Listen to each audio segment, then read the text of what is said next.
کی اس کو بھی ابھی نہ کریں پلیز, میں پہلے سن لوں سوال, کیونکہ میرے پاس تو کوئی گاڑی نہیں ہے بھائی.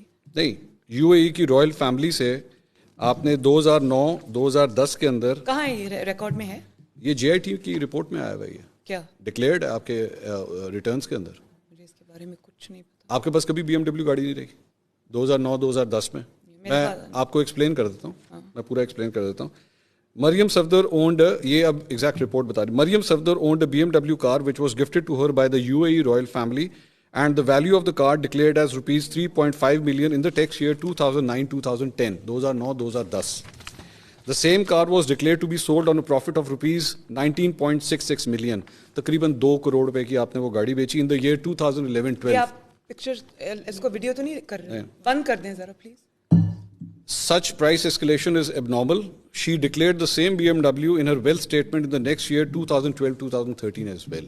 آپ نے ڈکلیئر کیا ہوا اس کو اپنی انکم ٹیکس ریٹرن کے اندر. میرا خیال ہے کہ یہ فیملی کی کوئی ہوگی, مجھے اس پہ سے آنیسٹ. اس کے بعد میں اس کو چیک کر کے آپ کے پاس واپس آ سکتا ہوں. صفدر صاحب نے اس کے بعد, میرے پاس ویسے کبھی بی ایم ڈبلیو نہیں تھی. آپ کی وہ کون سی گاڑی تھی جو نیب کے دفتر کے باہر ہٹ ہوئی تھی؟ وہ تھی لینڈ کروزر. لینڈ کروزر تھی. یہ صفدر صاحب نے بھی ڈکلیئر کیا ہوا کیا اپنے ایسٹس کے اندر. یہ بزنس آفس نے کیا ہوگا, مجھے چیک کرنا پڑے گا. اچھا, میرے پاس اس کے فیکٹس نہیں ہیں. نہیں میرے پاس ہے ہی نہیں ڈیٹیل, مجھے پتہ ہی نہیں. یہ اچھا, یہ ریٹرنز کے اندر ویسے لکھا نہیں. میں I will get back to you with that. مجھے آئی ہیو نو انفارمیشن. یہ کب کی, کون سے ایئر کی ہے؟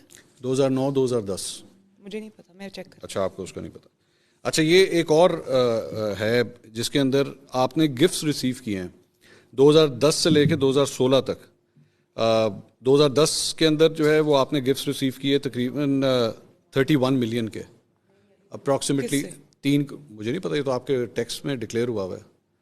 فیملی نے یہ ساری جے آئی ٹی کے اندر ہے, جے آئی ٹی